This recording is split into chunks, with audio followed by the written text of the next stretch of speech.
परम पिता परमात्मा पूर्ण ब्रह्म सारी सृष्टि के रचनहार कबीर परमेश्वर जी की असीम रजा से आप सभी पुण्यात्माएं सत्संग सुनने के लिए उपस्थित हुई। जिन पुण्यकर्मी प्राणियों के युगों युगों के बहुत ही पुण्य एकत्रित हो जाते हैं उनको मानव शरीर प्राप्त होता है। उनसे भी वो अच्छी आत्माएं हैं जो मानव शरीर प्राप्त करके परमात्मा की तड़प जिनके अंदर विद्यमान है, और उनसे भी वो अच्छी आत्माएं हैं, उनके पुण्य और भी अधिक हैं, जिनको मनुष्य शरीर के अंदर सतगुरु प्राप्त हो जाते हैं और परमात्मा की यथार्थ भक्ति विधि प्राप्त हो जाती है। तो आप सभी पुण्यात्माएं उस श्रेणी की हो जैसे गुड बेटर बेस्ट, आप वो बेस्ट कर्मों वाली आत्माएं हैं जो सतलोक आश्रम बरवाला से दीक्षित हो चुके इस दास से। आपके कर्मों का आपको ज्ञान नहीं, क्योंकि लाल की कीमत को लाल नहीं जानता, जोर ही बताता है ये कितनी कीमत का है। आप वो आत्मा हैं परमात्मा जिनके लिए युगों से भटक रहे थे। गोता मारूं स्वर्ग में जा बैठूं पाताले, गरीब दास ढूंढता फिरूं अपने हीरे मोती लाले। कबीर साहब गरीबदास जी को बता रहे हैं परमात्मा के गरीबदास मैं भटक रहा हूँ अपनी प्यारी आत्माओं को, जो भी कभी मेरे शरण में आई हैं उनके साथ मेरा एक विशेष कनेक्शन हो जाता है। मेरी जिम्मेवारी बन जाती है कि उनको यहाँ से निकालूं।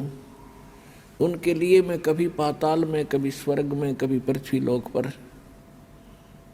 उनको प्रेरित करने के लिए मैं फिरता रहता हूँ, घूमता रहता हूँ।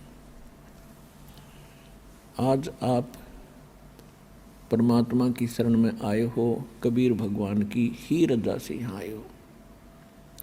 उन्होंने कोई भी कारण आपको यहाँ लाने का बनाया, कोई कष्ट हुआ, किसी साथी सहयोगी बहन भाई ने आपको यहाँ का ज्ञान बताया, या कोई पवित्र पुस्तक मिली, या कोई सीडी आपको सुनने को मिली, या किसी पुण्य कर्मी प्राणी के चैनल के ऊपर आपने परमात्मा की कथा सुनी, ये सब लीला परमात्मा कबीर जी ही कर रहे हैं। आप तो यहाँ इस काल के इस जुगाड़ में सारा जीवन खो देते हो। सभी प्रयत्नशील हैं, कोठी बने, घना धन हो, सुखी हो, बैंक बैलेंस हो, और हो वही रहा है जो होना होता है, क्योंकि आपकी जो किस्मत के अंदर जो प्रारब्ध में लिखा जाता है आपको आजीवन वही प्राप्त होता है। बेशक आप कितने ही पाप कर्म बिगाड़ो, चाहे चोरी करो, डाके मारो, रिश्वत ले लो, और चाहे आप कोई और हथकंडा अपनाओ धनी बनने के लिए, आपको केवल लिखा लेख किस्मत का ही प्राप्त होता रहेगा। और पाप आप जो करोगे अधिक धनी बनने के लिए कहीं से पैसा एकत्रित भी कर लोगे, वो पैसा नहीं रहेगा। कोई सदस्य घर का बीमार हो जाएगा, कोई पशु खराब हो जाएगा, या कोई पैसे लेकर देखो ना, या कोई लूट लेगा कि चोरी हो जाएगी, और वो पाप ज्यों के तो रहेंगे, वो चोरी नहीं होते, वो आपने कुत्ते गधे सूअर बनकर फिर भोगने पड़ेंगे। तो पुण्यात्माओं परमात्मा का विधान है, ये किसी डूम बाट के गीत नहीं है। इन पर आपने घना जोर देना पड़ेगा, और जिस दिन आप समर्पित हो जाओगे कि कबीर इज गॉड, परमात्मा कबीर है, और इस धरती पर कोई ज्ञान नहीं, कोई भगवान नहीं, और ऐसा कोई सच्चा नाम नहीं, उसी दिन से आपका हाथ पकड़ लेगा परमात्मा। और जब आप भगवान के होगे फिर आपको चिंता क्या। सिर सौंप्या गुरुदेव को, सफल हुआ ये शीश, नित्यानंद इस शीश पर आप बसे जगदीश। जब ये शीश मालिक को सौंप दिया तो ईब वो उसका हो गया, हमारा नहीं रहा। और उस धनी के शीश ने फिर जोखिम क्या, उसको कौन टच कर सकता है, उसको कौन डिस्टर्ब कर सकता है। तो आप उसके बनकर देखो। परमात्मा कहा करते थे, कबीर इस संसार को समझाऊं के बारे, ये पूछ पकड़ के भेड़ की भाई उतरा चावे पार। और परमेश्वर से प्राप्त ज्ञान के आधार से उन्हीं का ज्ञान गरीबदास जी ने बताया है। भेड़ पूछ को पंडित पकड़े, ये बादो नदी बिहंगा, गरीबदास वो भवजल डूबे, जा नहीं साध सत्संगा।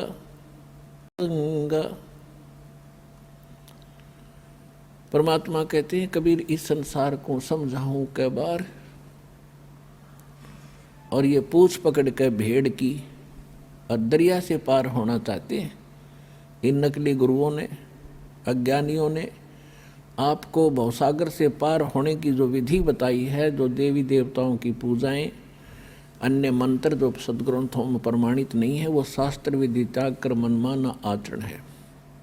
वो साधनाएं जो आप कर रहे हो वो तो ऐसी हैं जैसे कोई मूर्ख और किसी भोली आत्मा को सलाह दे दे जो दरिया से पार होना चाह रहा हो, उसको ये कह दे कि ये भेड़ पकड़ ले, इसकी पूंछ पकड़ कर दरिया में घुस जा, ये तुझे परले पार कर देगी।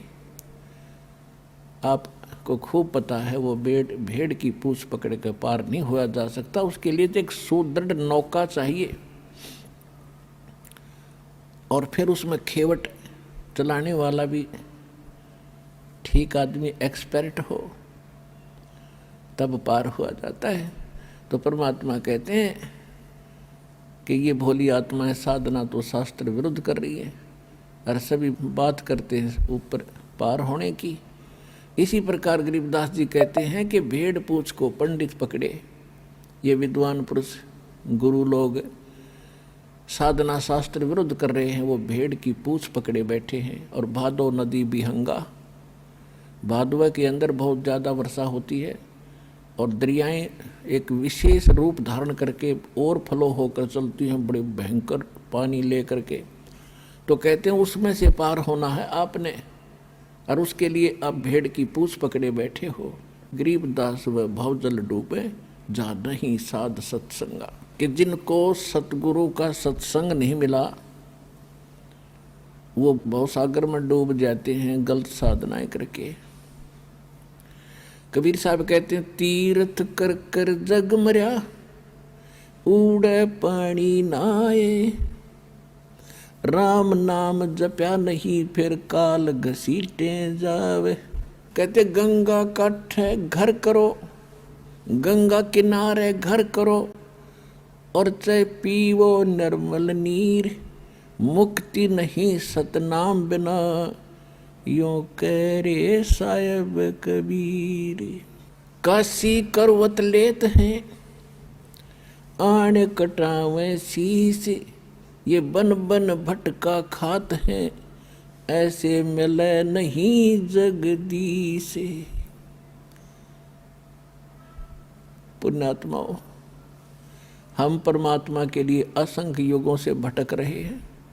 जब से हम भगवान से बिछड़े हैं, उस सच्चे स्थान को, सुखदायी स्थान को, उस सुख सागर को छोड़कर हम इस काल की जोड़ी में आ गए, इस गंदे पानी में।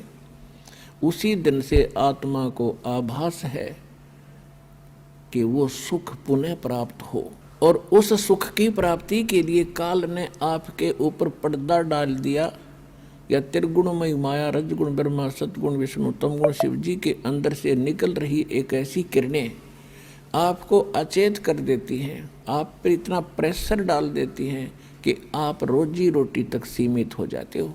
और फिर भक्ति के लिए कभी अंगड़ाई लेती है आत्मा, तो उसके लिए काल ने करोड़ों की संख्या में ये दूत बैठा रखे हैं काल के, जो गलत साधना बताते हैं, शास्त्र विरुद्ध भक्ति बताते हैं, अगर किसी की आत्मा भक्ति की तरफ प्रेरित होती है तो इन काल के दूतों के जाल में फंस के अपना जीवन नाश कर जाती है। फिर इसने सोचा है कि निर्धन सोचता है कि मुझे धन घना हो तो मैं सुखी हो जाऊं। जिसके पास माया होगी वो सपने में भी सुखी नहीं हो सकता। ये याद रख लियो, दास के वचन नहीं, ये परमात्मा के वचन है। सुखी कौन होगा उसकी विधि बताते हैं। अब जो धनवान हैं वो ये सोचते हैं कि ये राजा लोग सुखी होंगे, राजनेता सुखी होंगे, इनको सोपन में सुख नहीं। ये सिर्फ एक छोटी सी प्रभुता पाकर इधर उधर से अटपट करके अपना जीवन व्यतीत कर रहे हैं। और हमने देखा कि ये बड़ी इनकी मौज होगी, आगे पीछे इनके गाड़ियाँ चलती हैं और पुलिस रहती है साथ में। ये सुख का साधन ही नहीं है। फिर ये राजा लोग समझते हैं कि देवता लोग सुखी होंगे स्वर्ग के अंदर। स्वर्ग में तो आग लग रही है।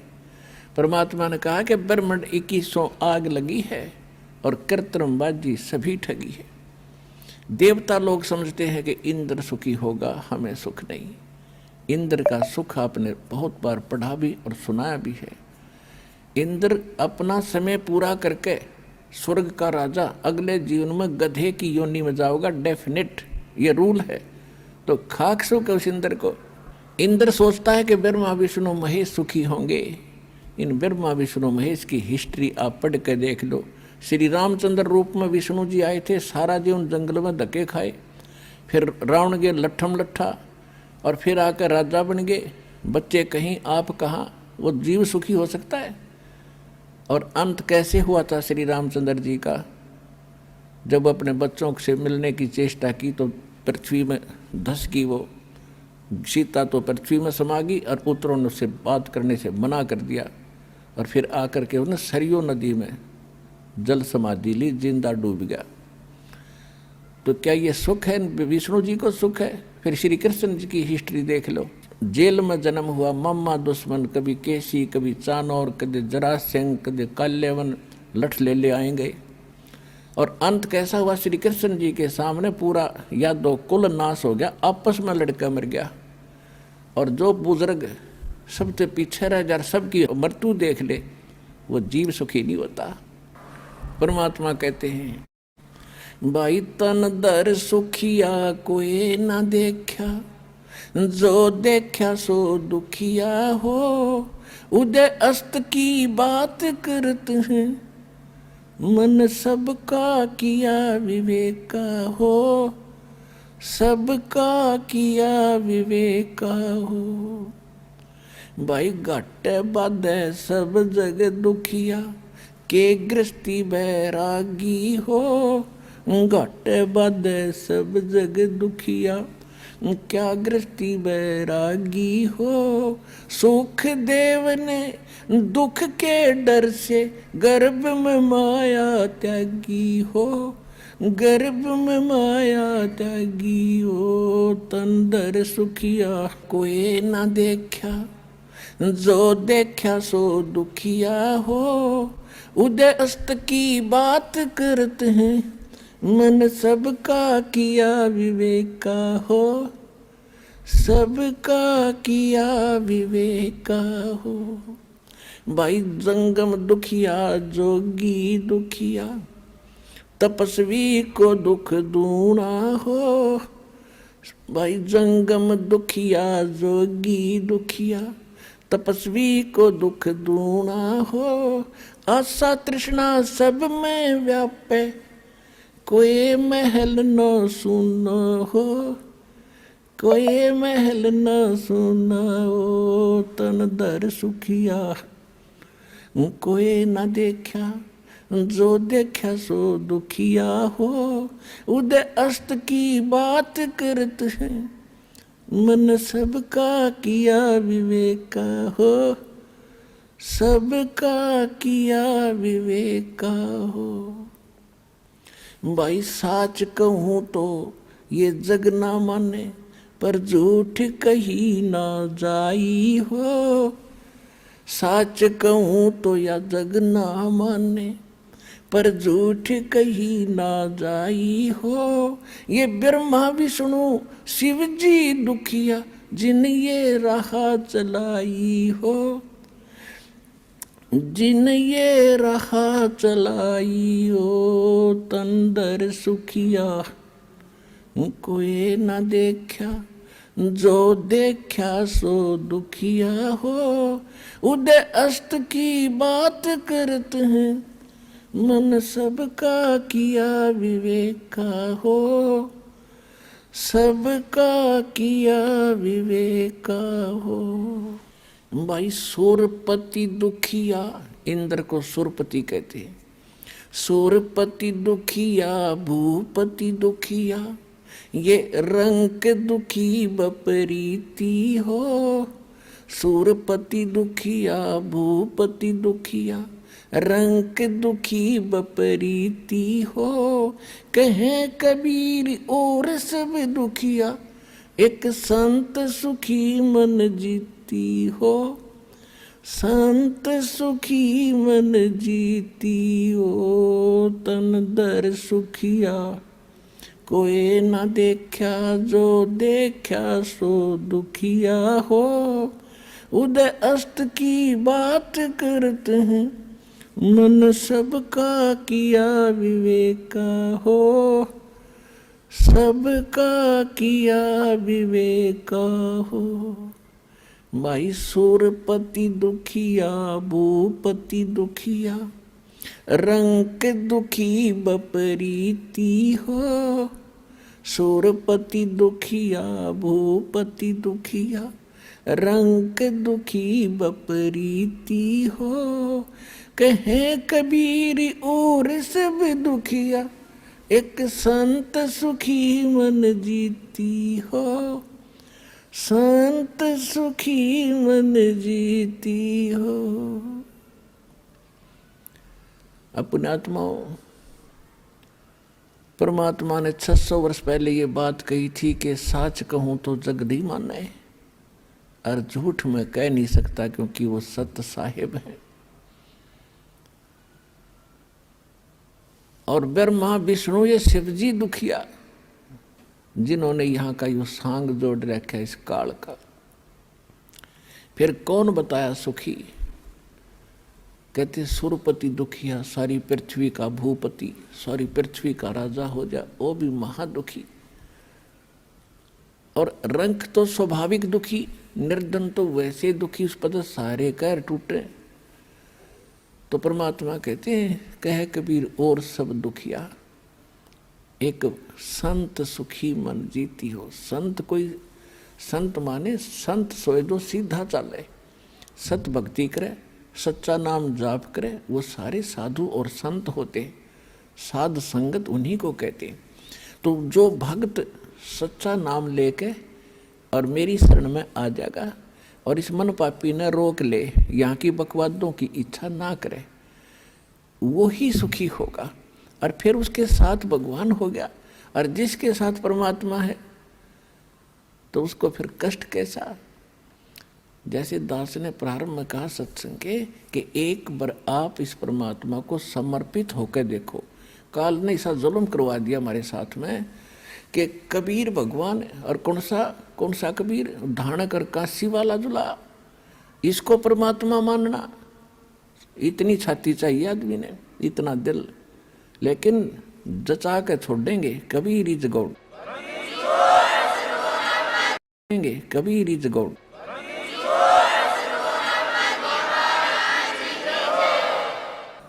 तो कबीर परमात्मा को भगवान सिद्ध करना और उसको हृदय में जचाना, इसने जुल्म कर दिया हमारे साथ। एक 4 ईंट लगा रखी उड़ा कुत्ते मुत्ते, वो भी भगवान है, और वो सारे भगवान है। जांडी भी भगवान और तुलसी भी भगवान, कबीर भगवान नहीं। अरे फूटे बाग हमारे ऐसे गुरु मिले हमें। तो अब आपको सतगुरु मिल गए हैं, और सबके अज्ञान की आज धोती सी धोकर धरती, इनकी पालिश तार दी। सच्चा ज्ञान आपके हृदय में जचा दिया और जच जाएगा। 9 मण सूत उलझिया, ऋषि रहे जख मारे, सतगुरु ऐसा सुलझा दे भाई, उलझे ना दूजी बारे। परमात्मा खेल तो सारा आप ही कर रहे हैं, स्वयं ही वो सतगुरु हैं, स्वयं ही वो परमात्मा है। आज से 600 वर्ष पहले वो परमात्मा इस सारे ज्ञान को सुलझा कर धर गए थे, लेकिन हम अज्ञानी गुरुओं के फंसे रहे परमात्मा के सुलझे सालझे सूत को ना छेड़ा।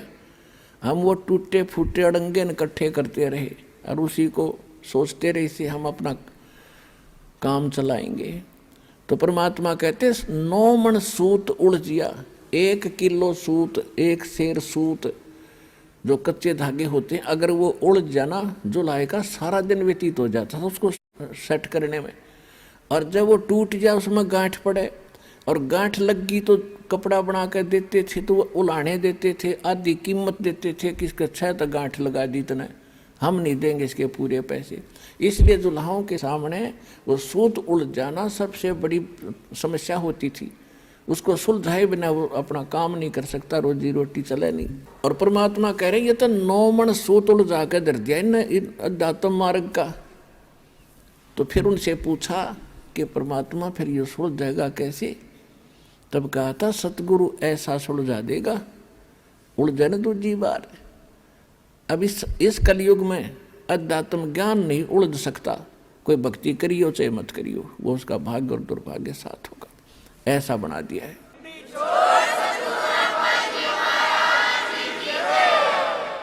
अब इस आत्मा को परमात्मा की तरफ जब से उससे विमुख हुई है, जब से इसका परमात्मा से वियोग हुआ है, उसी दिन से इसने भगवान की आवश्यकता महसूस हो रही है। फिर इससे हटकर फिर इन्होंने सोचा ये तो बताए। फिर इस आत्मा ने सोचा कि जंगलों में भगवान मिलेगा, वहाँ भी राजपाट त्याग कर चले गए। फिर पता लगा कि संत रूप में परमात्मा कभी भी कहीं भी प्रकट हो जाता है। और हम सुना करते थे, एक साधारण सी बात थी कि अभी भगवान पता ना किस रूप में आ जा, और किसी अतिथि का आए का घर पे अनादर नहीं करना चाहिए। किसी साधु संत के साथ हमने झगड़ा और वाद विवाद बदतमीजी नहीं करनी चाहिए। ना जाने परमात्मा किस रूप में आ जा। फिर वो निराकार कैसे था, हमारी बुद्धि पर पत्थर पड़ गए थे, इन इतना ज्ञान ठोक दिया था। परमात्मा के बारे में कैक है भी हमें ज्ञान नहीं था। तो इस तरफ में ये आत्मा परमात्मा के पाने के लिए, उससे वो सुख प्राप्त करने के लिए जो भगवान दिया करता है, जो उसके गुणों में हम सुनते और सुनाते रहे, वो नहीं मिलने के कारण हमने सभी पूजाएं भी की, उससे सुख ना मिला। फिर अन्य पूजाएं की, उनसे भी सुख नहीं मिला। हम फिर गुरुओं के पास गए, वहाँ से भी सुख नहीं मिला। तो हम नास्तिक हो गए कि भगवान है ही नहीं। लुटो खसोटो पाप करो, किसी तरह पैसा मिलो, कोठी बनाओ और बढ़िया शान शौकत बनाओ। या भूल और कर ली हमने, कर्म बिगाड़ दिए। और काल भगवान यही चाहता है, ये कितनी बकवाद करो, भक्ति करो तो झूठी करो और नकलियों की शरण में रहो, और सतगुरु शरण इनको मिले नहीं। 600 वर्ष पहले भगवान आए रहे, सारे संसार को न जहाज में बैठा कर ले जाते, एक बार में ही, बार दूसरी बार की तो बात खत्म। और हम फिर इतने वंचित रख दिए नकली गुरुओं ने। तो परमात्मा ने आज ये दया करी, आपको शिक्षित किया। पुण्यात्माओं, या शिक्षा इस मानव की सबसे बड़ी दुश्मन है। इसने अहंकारी, अभिमानी, चोर और बेईमान बना दिया हमारे को, हमारी सारा नैतिकता खत्म कर दी। आप पीछे 3 युग देख लो, और 1950-60 से पहले, 50 से पहले के अपना भारत देख लो, कितने शिक्षित थे, कितनी नेक नीति थी, कितने सद्विचार थे। और आज कैसी आग लग रही है, या माया माया दिखाई देती है। और ये माया से जीव की सबसे बड़ी शत्रु है। कुछ दिनों में आपका कति समझ में आ जाएगी। अब जब हमारे साथ परमात्मा हो जाएगा तब माया आपके चरणों में रहेगी। माया दासी संत की उभे दे आशीष, विलसी और लातों छड़ी, सुमर सुमर जगदीश। कहते ये माया भगत की दासी हो जाएगी, चरणों में पड़ी रहेगी, और राम नाम रटते रहो और इसने छड़ो यानी खूब प्रयोग करियो, आपका आज्ञा पड़ी रहेगी और किसी तरह खर्ची और खाइयो, लेकिन दुरुपयोग नहीं चलेगा। दान करें, आवश्यकता अनुसार प्रयोग करे, बाकी दान करे भगवान के चरणों में ला दे। और किया हुआ दान कभी व्यर्थ नहीं जाता, एक बहुत बड़ा मजबूत जहाज बनता है दान का। गरीबदास जी परमात्मा से प्राप्त ज्ञान को कहते हैं कि धर्म का नाश नहीं होता, चाहे विन से तीनों लोकों का नाश हो जाएगा। आपके द्वारा किए गए इस विधिवत पुण्य, शास्त्र अनुकूल, सुपात्र को दिए हुए दान धर्म और पुण्य किए हुए, ये कभी विनाश में नहीं आते, आपके लिए जहाज बढ़ जाएगा। कहते हैं परमात्मा से पूछा किसी ने कि धर अंबर सब जावेंगे और विनसेंगे कैलाश, एकम एका होवेगा तब कहाँ रहे तेरे दास। धरती अंबर जान दे और विनसन दे कैलाश, एकम एका होण दे मेरे आश्रय रहे मेरे दास। कि मेरे भक्त मेरे द्वारा बताई गई इस विधि और इस धर्म पुण्य के जहाज में बैठ के और ऐसे रहेंगे जैसे नौका जल के ऊपर रहा करती है। ये धर्म के कारण ये विनाश में नहीं आएंगे, चाहे तीनों लोकों का भी नाश बेशक हो जाए। तो इसलिए परमात्मा हमें रह रह कर याद दिलाते हैं कि जैसे द्रौपदी ने एक अंधे महात्मा को, अपनी राजा की लड़की कितना सुंदर साड़ी पहन कर जाती है, नहर पर नहाने गई थी घाट पर, परमात्मा अपने बच्चों को कैसे उभारते हैं। उनको मालूम है इनके ऊपर आने वाले जीवन में कितना कष्ट होगा। उन पुण्यात्माओं के साथ रहते हैं, कोई ना कोई ऐसा छल छिद्र करते हैं, हम समझ भी नहीं पाते, हमारे पुण्य बनवा जाते हैं। वहाँ एक अंधे महात्मा का रूप बना के दरिया में खड़े हो गए और एक तन पर एक लंगोट था, बाकी कपड़ा था नहीं। वो ही नहाते समय दरिया में बह गया। वो महात्मा कति नंगे खड़े जल के अंदर। उधर से लड़कियों की आवाज़ आई स्नान करने के लिए। द्रौपदी अपने पिता के घर पर कंवारी थी, स्नान करने के लिए सहेलियों के साथ जा रही थी। शोर हो रहा था। महात्मा ने सोचा, अंधा था, उसने सोचा कि मैं गलत स्थान पर आ गया, यहाँ कोई जनाना घाट है, लेडीज घाट है और बहुत बुरी बनी भाई।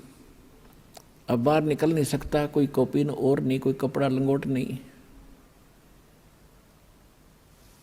उधर से द्रौपदी ने देखा कि महात्मा स्नान कर रहे हैं, जो उनके नहाने वाले स्थान से, घाट से जिधर पानी बह रहा था डाउन स्ट्रीम में 100-150 फुट की दूरी पर संत स्नान कर रहे थे। अब कहते हैं साधु दर्शन राम का और मुख पर बसे सुहाग। बोलेंगे भगवान की चर्चा करते हैं और दर्श उन्हीं को होते जिनके पूर्ण भाग। कबीरा दर्शन राम का, परमात्मा आवे याद और लेखे में वो समय, बाकी का समय बर्बाद है। तो लड़की ने सोचा था कि महात्मा से चर्चा सुनूंगी, फिर उसने सोचा कि नहा रहे हैं, नहा लेने दो, तब तक मैं भी स्नान कर लेती हूँ। उन्होंने स्नान सुनून करके बाहर निकली, साड़ी बांध ली पहले वाली, नहा कर ताजी साड़ी बांध कर लड़की खड़ी हुई। उसने देखा महात्मा तो अभी भी जल के अंदर है, नहा नहीं रहा है, ये कुछ चीज खोज रहा है। फिर अपनी दिव्य दृष्टि से देखा लड़की ने कि बाहर कोई कपड़ा नहीं, महात्मा निवस्त्र है और शर्म के मारे ये बाहर नहीं आ रहा है। और ये महात्मा शर्मिंदा होकर के सारा दिन इसमें खड़ा रहेगा, जल में बाहर आ नहीं सकेगा। तो लड़की ने अपनी साड़ी में, राजा की लड़की कितनी कीमती साड़ी पहनती है, अंडरस्टूड है। और उसने ये भी इंतजार नहीं किया द्रौपदी ने कि किसी नौकरानी से कह दूं कि डाल दे कोई कपड़ा चुंदड़ी, नहीं, क्योंकि विवेक नाम इसी का होता है। उसको पता था कि मैं रोटी खाऊंगी तो मेरा पेट भरेगा, मैं अपने हाथ से दान दूंगी तो मुझे मिलेगा। तो उसी समय उसने अपनी ही साड़ी में तो एक 8-9 इंच का एक गठ, एक बिलात ऐसे कपड़ा फाड़ा और महात्मा के लिए जल में छोड़ दिया दूर से। सोचा इसके हाथ लग जाएगा, ये बांध लेगा, फिर बाहर आएगा। अब वो अंधा था, दिखाई दे नहीं था, वो साड़ी का टुकड़ा साइड से निकल गया और वो ऐसे हाथ मार रहा था, ऐसे ढूंढ रहा था। लड़की ने दूसरा कपड़ा फाड़ के फिर डाल दिया, इतना ही साड़ी में से। फिर और टुकड़ा फाड़ा, एक लीर, एक छोटा सा टुकड़ा फाड़ के डाल दिया। ऐसे 7-8, ये देखो 2 कितनी होगी, 1.5 फुट, ऐसे 7-8 कॉपीन पाड़ पाड़ कर डाल दी। लेकिन संत का हाथ लगे नहीं, क्योंकि उसको दिखा नहीं था। अब लड़की ने सोच, दूर इसलिए खड़ी थी कि संत जी को पता लग गया कि लड़की है, कहीं यूँ आगे न ना सरक जा, आगे दरिया बहुत गहरी है, महात्मा डूब जाएगा, मुझे पाप लगेगा। वह बोलने नो नहीं थी। उसने सोचा एक बड़ी लंबी सी लकड़ी लाई उठा के और उसका एक और पाड़ के एक पिलांत की, यानी 8-9 इंच कपड़ा उसका लपेट के और महात्मा जहाँ से कर रहा था उसके आसपास कर दिया।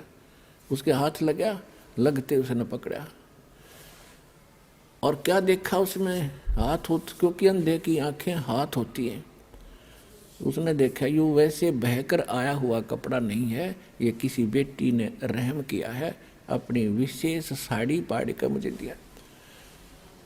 तब कहते हैं साधु ने आशीष दिया, आशीर्वाद दिया कि बेटी आज तूने मेरा पर्दा रखा है, मेरी इज्जत रखी है, भगवान तेरा पर्दा रखे, तेरी इज्जत रखे, तने गणाए दे।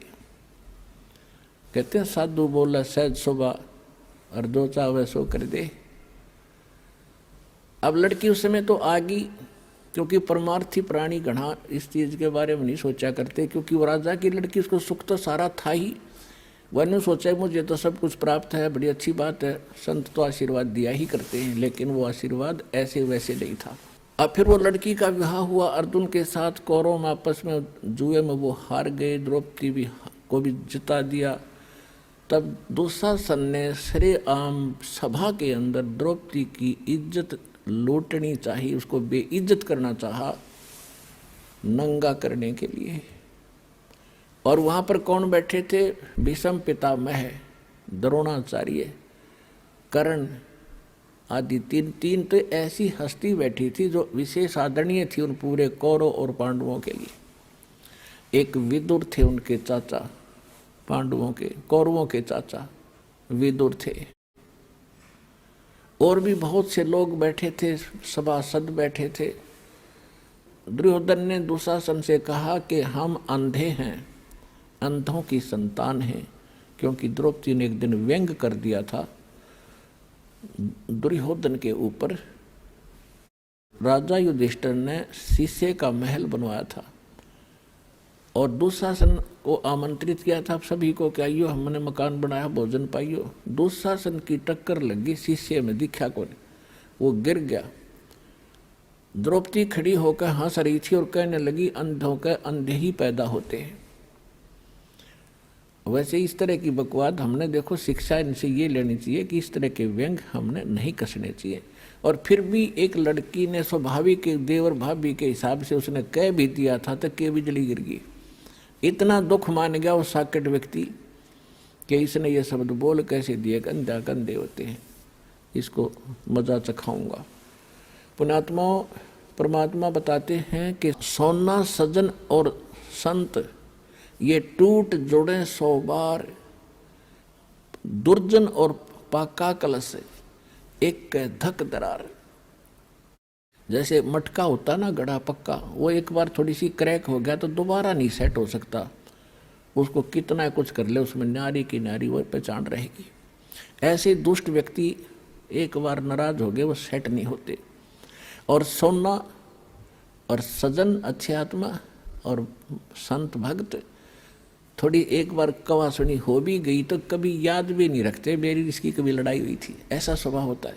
जैसे सोने का कोई आभूषण है उसको टुकड़े कर दिए और फिर दोबारा उसको बना दिया जाता है आभूषण, उसकी पहचान भी नहीं रहती, ऐसा मेल खा जाता है। तो दुर्योधन जो था वो पाका कलश था, एक के बात पर इतना दुख मान गया कि न यूँ कर दूंगा वह कर, तो उसका प्रतिफल लेने के लिए उसने सारा षड्यंत्र रच कर पांडवों से राज भी जीत लिया, द्रौपदी भी जीत ली अटपट करके। अब दुशासन से कहा दुर्योधन ने कि इस द्रौपदी को नंगा करो और मेरे जांग पर बिठा दे नंगी करके। बता, सरेआम सभा में ये पंचायत थी, इस महाभारत इस ग्रंथना पढ़ कर हमने आंखें फुड़वा ली। इसमें क्या विचार था? अब वहाँ सारी सभा बैठी, भीष्म पितामह, द्रोणाचार्य और कर्ण जैसे योद्धा, और भीष्म पितामह तो उनका दादा था, और द्रोणाचार्य गुरु, और कर्ण एक बहुत बड़ा योद्धा थे, और तीनों के तीनों ये वैसे भी सूरवीर थे। तो वहाँ किसी ने भी ये नहीं कहा दुर्योधन तो के जुल्म कर रहा है, अरे बेवकूफ ये क्या करने जा रहा है तू। देखो, सभा पंचायत के अंदर एक नियम होता है, जो नेक व्यक्ति हो जायज बात कहे, और कोई ना मानने तो उठ कर चला जा, सभा त्याग देनी चाहिए, वह रहना भी दोष लगे। तो जब उन्होंने ये कर्म शुरू किया उसी समय विदुर खड़ा हुआ। विदुर ने कहा कि रे नालायक को क्या कर रहे हो तुम, अपनी बहू को और बेइज्जत कर रहे हो। कौरव और पांडव चाचा ताऊ के हो तुम, तुम्हारी और इसकी इज्जत में कौन सा फर्क है। बाहर के लोग ने कहेंगे अपनी इज्जत आप पर तार दी ने। कहते हैं विदुर कह ये बंधु थारा, एक के कुल एक के पर वो परिवार। विदुर के मुख पर लगा थपेड़ा, तू तो है पांडवों का चेहरा। अब दुशासन ने अपने चाचा विदुर का थप्पड़ मारा कि तू तो इनका चमचा है, पांडवों की ओर बोलता हमेशा। और वो कह था न्याय की बात कि भाई इसे तो पांडवों की बहू, ऐसी कौरवों की। बता, इसमें किसकी इज्जत खराब, अपनी इज्जत आप ही खराब कर रहे हो। तुम कहते हैं विदुर कहे ये बंधु थारा, ये थारा भाई है, तुम्हारे भाई है, और एक का कुल एक परिवार है। विदुर के मुख पर लगा थपेड़ा, तू तो है पांडवों का चेहरा, तू तो है बांदी का जाया। दुशासन ने कहा कि तू तो बांदी से पैदा हुआ है, तेरी मनोवर्ती गुलाम वाली ही है, तू हमेशा ऐसी घटिया बात करता है। तू तो है बांदी का जाया। और भीष्म, कर्ण और द्रोण मुस्काया। जब दुशासन ने अपने चाचा का थप्पड़ मारा और उसको यूँ कहा कि तू तो है बांदी का जन्मा हुआ गुलाम, तो उस बात पर वह तीनों, भीष्म पितामह दादा और द्रोणाचार्य गुरु और कर्ण व सूरवीर, तीनों ने हंसन लगे, मुस्कराए, एक बहुत अच्छी बात कही। अरे बेशर्मो, खड़ा होकर ये कहना चाहिए था रे बेवकूफ, तूने कैसे अपने चाचा बात उठा दिया, नकमी आत्माओं। अगर उन तीनों में से एक भी खड़ा होकर ये कह देता खबरदार से लड़की का हाथ लगाया, कौरवों की हिम्मत नहीं थी। लेकिन वो बुद्धि भ्रष्ट थे। जब लड़की को नंगा किया जा रहा सरेआम, और वहाँ बैठे किस लिए, फिर वो उनमें कितनी गंदी सोच होगी ये सहज हिसाब लगाया जा सकता है।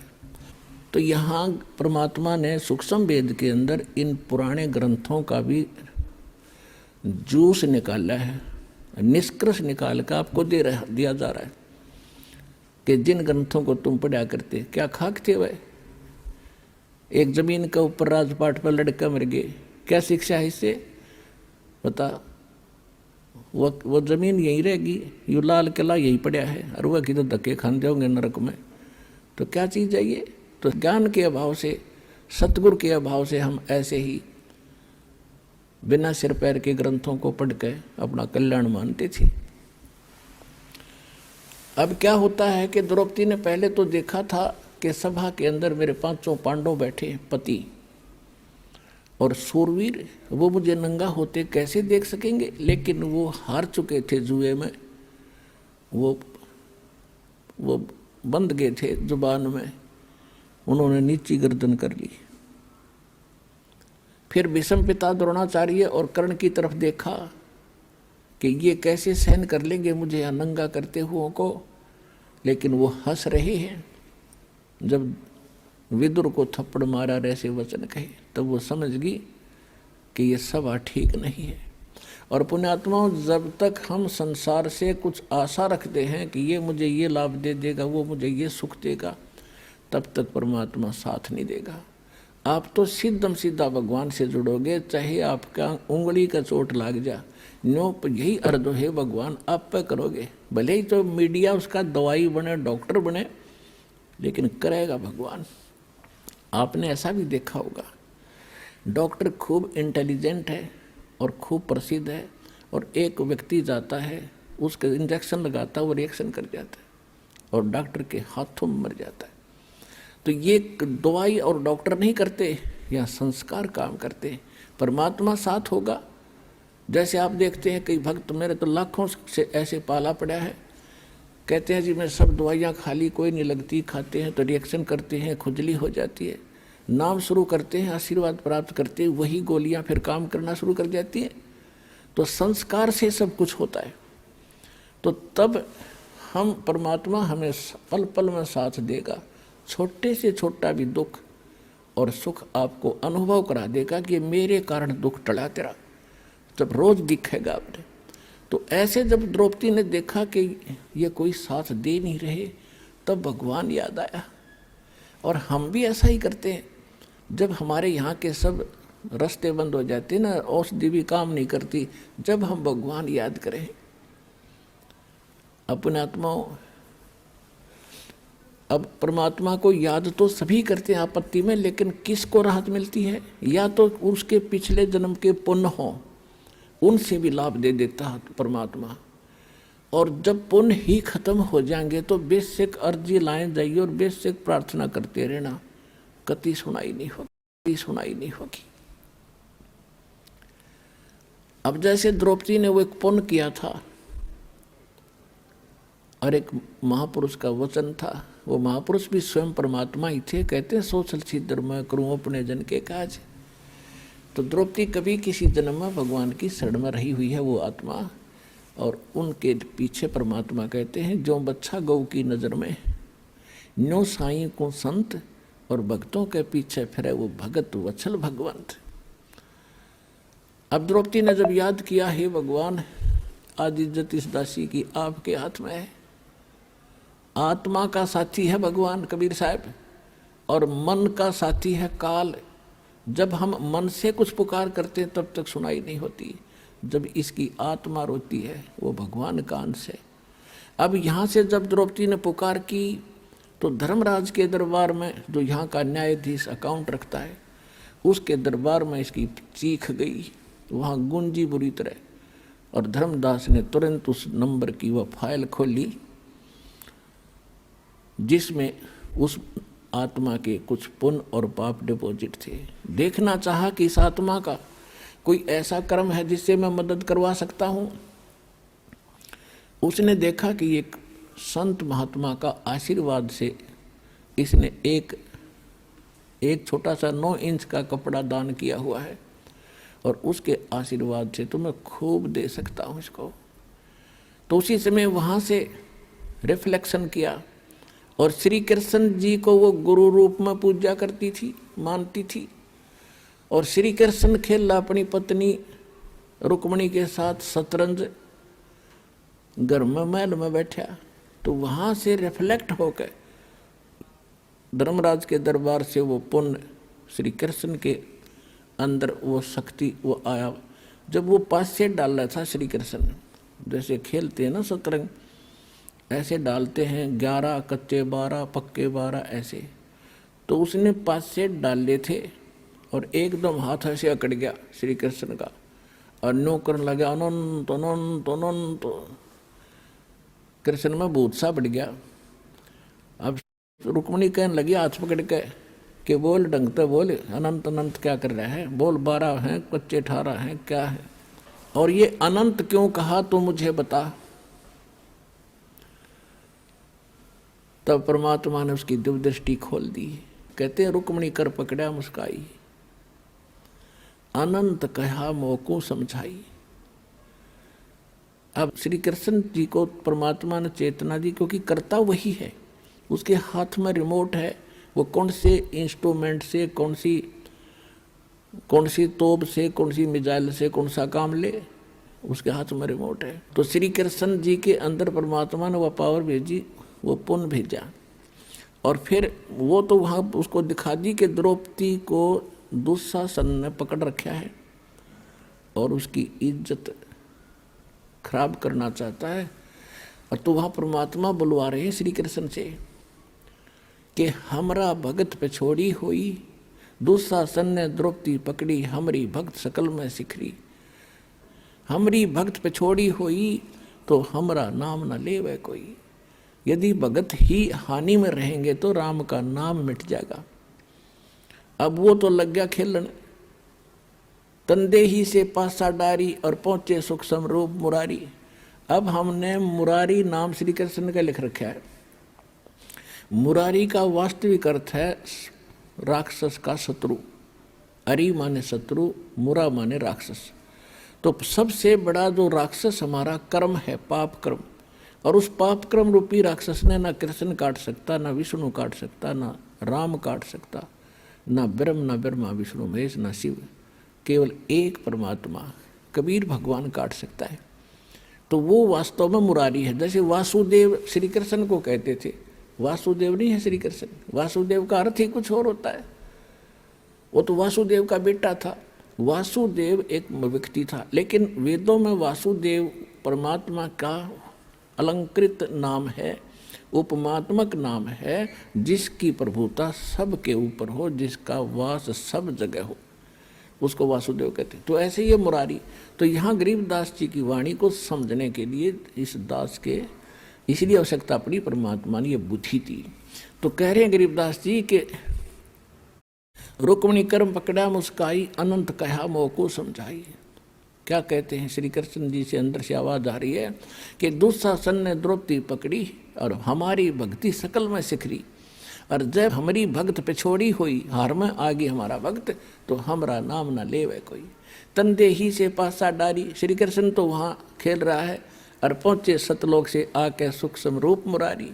और खेचत खेचत खेच कसीसा, सर पर बैठे हैं जगदीशा। अब ये लीला क्यों करी कि न्यू बिना पता ना लागो भगवान ने मदद करी है द्रौपदी की। तो जिस कारण से सब लीला परमात्मा करके इस युग तक, इस समय तक परमात्मा में आपकी आस्था बढ़ा के लाए हैं। और उस कृष्ण और द्रौपदी की इस कथा ने हम आज तक सुनते और सुनाते रहे। लेकिन आपके आज तक कदे हुई ऐसी लीला जो द्रौपदी के साथ हुई थी, इस दास के साथ हुई और इस सब के साथ हो रही है जब सच्चे भगवान से हम जुड़ गए।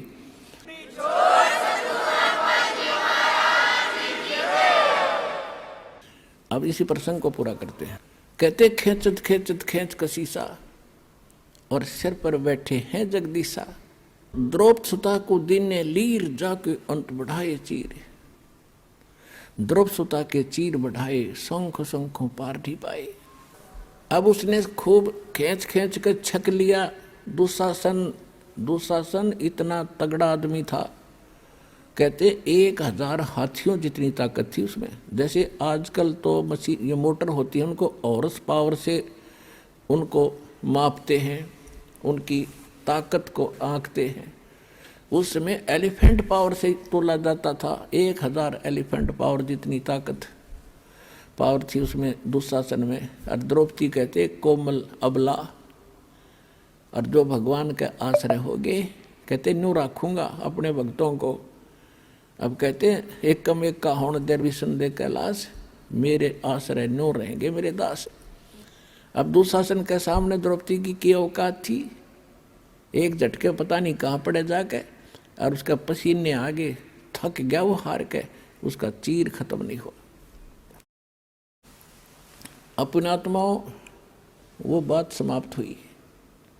कुछ दिनों के बाद श्री कृष्ण जब वहाँ आए पांडवों के पास, द्रौपदी ने पूछा कि हे परमात्मा, हे गुरुदेव, मुझ दासी पर आपने कौन से पुण्य की यह कृपा करी जो मेरा चीर बढ़ा दिया।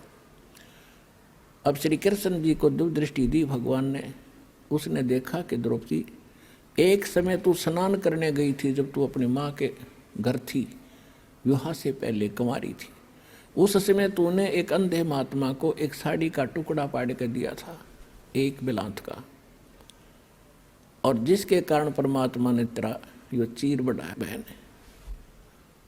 अब द्रौपदी का फिर वो रिमाइंड हुआ पिछली बात को, अच्छा हे भगवान, अब थोड़ी थोड़ी याद आती है मुझे कि सचमुच अब क्या कहती है द्रौपदी कि एक लीर के कारण, यानी 3 फुट बाई 9 इंच के कपड़े के कारण, और मेरे बढ़ गए चीर अपार, और जब मैं पहले समझ लेती उस संत को तो सर्वस देती वार। ओए होए होए।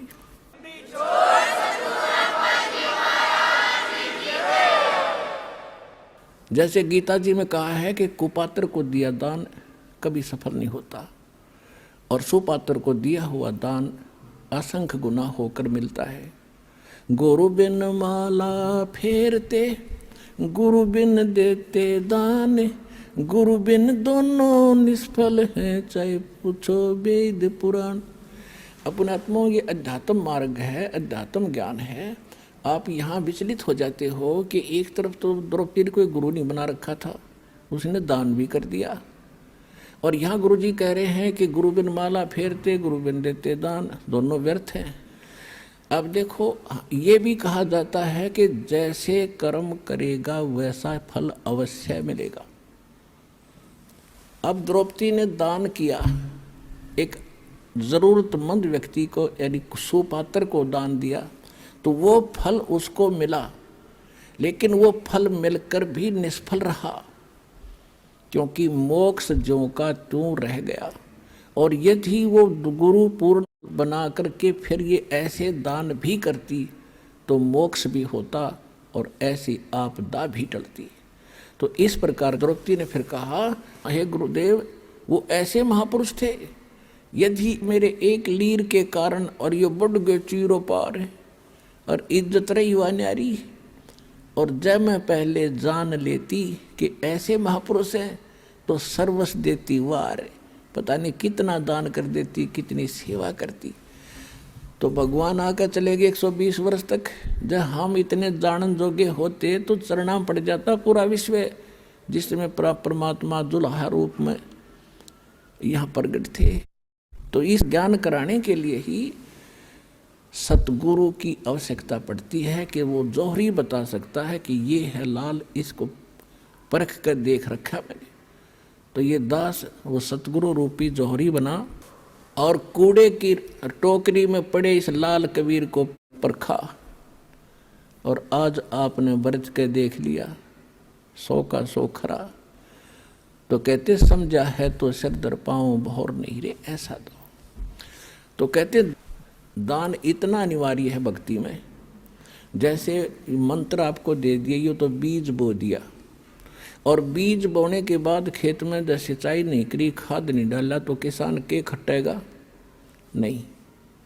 इस प्रकार नाम लेकर के आप दान की हिम्मत करके देखो, क्योंकि यहाँ तो खुली किताब है, पर आप दोगे भगवान के नाम, और भगवान फिर अपने बच्चों के लिए कहीं खर्च करे उसको, तो फिर उसका कई गुना फल मिलता है।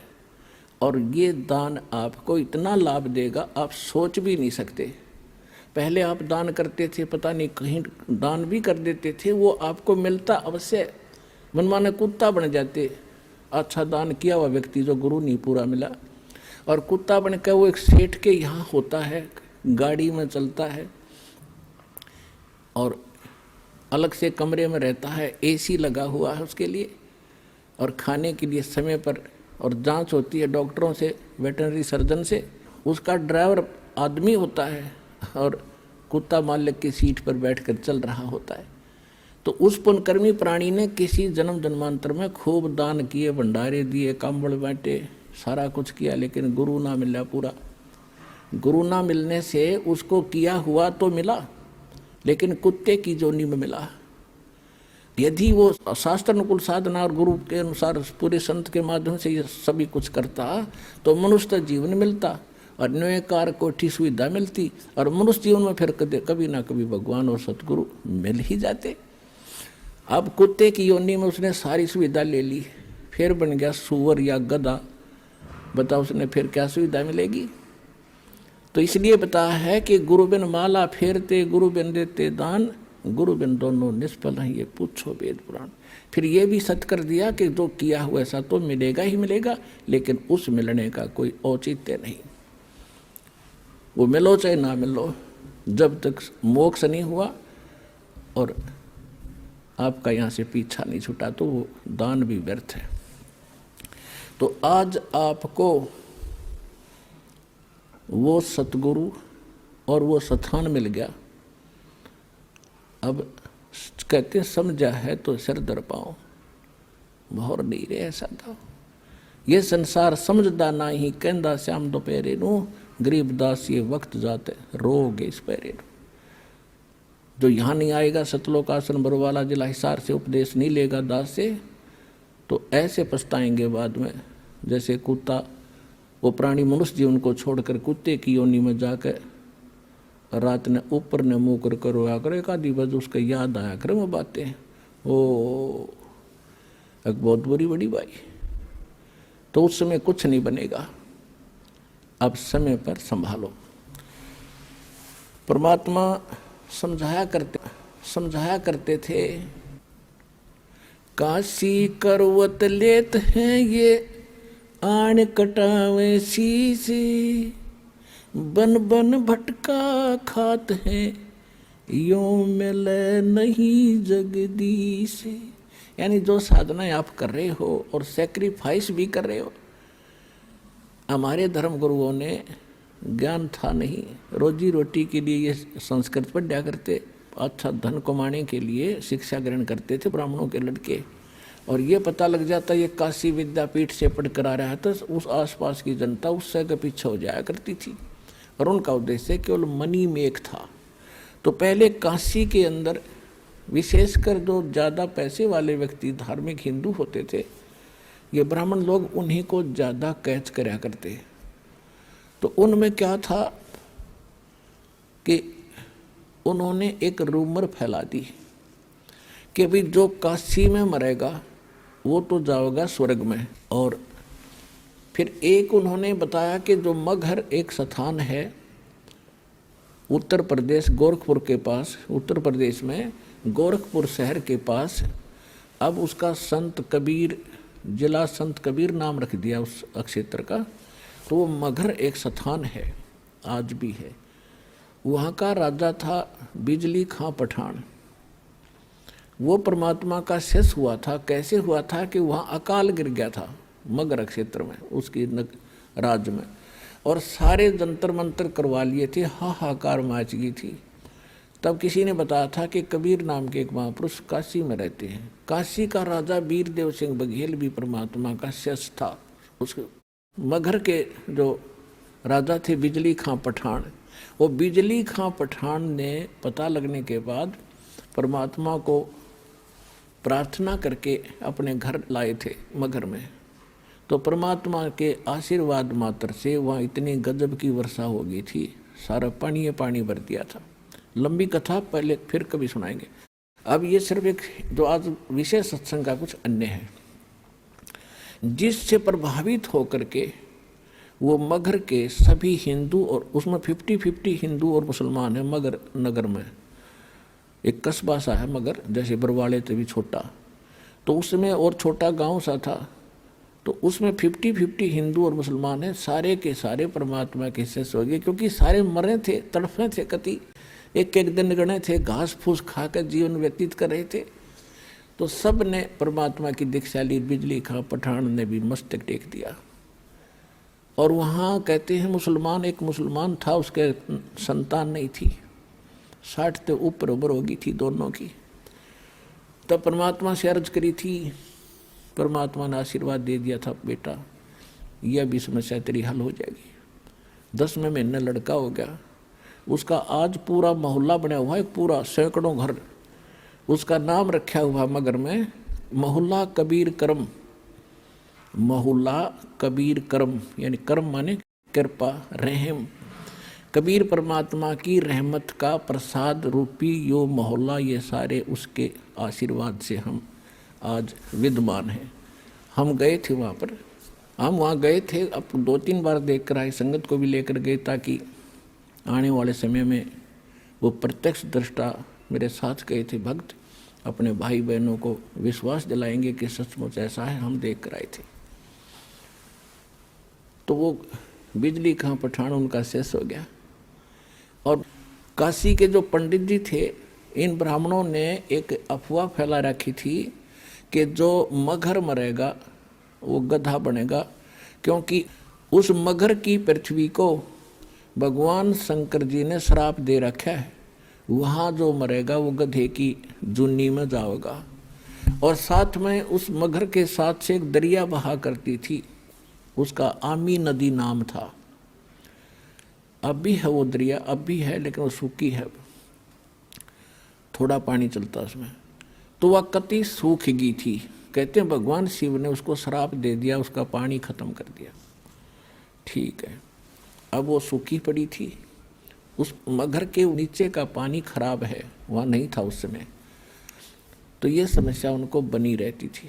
उधर से परमात्मा कहा करते थे कि भाई जो आपके धर्मगुरु कह रहे हैं कि जो मगर मरेगा वो गधा बनेगा और नरक में जाएगा, और जो काशी में शरीर छोड़ेगा वो स्वर्ग में जाएगा। परमात्मा कहा करते थे कि भाई पुण्य करने वाला और पूरे गुरु से जो मंत्र लेकर शास्त्र अनुकूल साधना करने वाला, वो कहीं पर भी मरो वो अपने उस इष्ट धाम में जाएगा। ये आपको भ्रमित कर रहे हैं, झूठ बोल रहे हैं तुम्हारे गुरुजी। तो वहाँ क्या करते थे, काशी के अंदर इस बात को सिरोधार्य करके हमारे पूर्वजों ने, समझदार व्यक्तियों ने ये सोचा कि भाई मरना तो है, वृद्ध हो गए, और क्यों ना हम काशी में चले जावा, काशी क्षेत्र में, बनारस में, और वहाँ मृत्यु हो जाए तो स्वर्ग तो चले जाएंगे। तो उन्होंने अपने बच्चों से कहा कि बेटा हम वृद्ध हो गए, हमारी व्यवस्था कर दो, हम वहाँ रह लें धर्मशाला वगैरह में, और कभी भी प्राण छूट जाएंगे हम स्वर्ग तो चले जाएंगे। तो माता पिता के लिए बच्चे कुछ भी करने को तैयार होते हैं। उनको मालूम है कि इन्होंने तुम्हें कैसे पाला पोसा है, और ये 2 वर्ष 4 वर्ष के हैं, इनको वहाँ छोड़ दिया। धर्मशालाओं में रहने लग गए, फिर उन धर्मगुरुओं से कथाएं सुनते तो वहाँ रहने लगे। तो उन धर्मगुरुओं ने एक स्कीम बनाई कि भी अपने अपने क्षेत्र के व्यक्तियों को तुम अपने घर रख लो, इनको वहाँ क्या करेंगे, इनका जो वहाँ खर्चा होता वो खर्चा हम ले लेंगे, और ये हमारे यहाँ कथा भी सुनते रहेंगे, 2-4 आदमियों की रोटी बनती है, 2 ये भी खा लिया करेंगे। तो उन्होंने ऐसा उन बुजुर्गों के बच्चों से कहा कि भाई तुम इन अपने माता पिता को हमारे घर छोड़ दो, अपने अपने धर्मगुरुओं के पास छोड़ दिया, और जो दान दक्षिणा आप देना हमें देते रहना। तो उन्होंने तो खुश हो गए, भाई ठीक है, रोज़ कथा सुना करेंगे, गुरुजी के दर्शन करेंगे। तो उन्होंने उन धर्मगुरुओं ने यो सरदर्द मोल ले लिया। अब एक धर्मगुरु के उस मकान में 50-50 बूढ़े बुढ़िया बैठ गया आके लालच में। अब घर में बूढ़ा बुढ़िया को एक का संभालना मुश्किल हो जाता है, मतलब ये बस की बात नहीं है। उस अतिथि में एक ही बुजुर्ग को संभालना कठिन होता है, और उन्होंने 10-10 20-20 इकट्ठे कर लिए। अब उन्होंने फिर स्कीम बढ़ाई कि यार तो बहुत बूढ़ी बनी भाई, ये कितना थूके हैं, कितना मुत्ते हैं, कितना टट्टी कर दे हैं, बता क्यों कर संगवावा इनने। तो उन्होंने क्या स्कीम बनाई, मीटिंग करी गुप्त कि गंगा के किनारे, गंगा दरिया के किनारे एक आरा लगा दिया, करौत जो लकड़ी काटने का होया करे, वो आदमी काटने के लिए, और वो उनको गुप्त रख दिया। ऊपर जैसे एक गुफा सी बना दी, और गुफा की आर्च बना दी, आर्च के अंदर से वो करौत ऐसे आवे और उन्हें काट कर उल्टा चला जावे।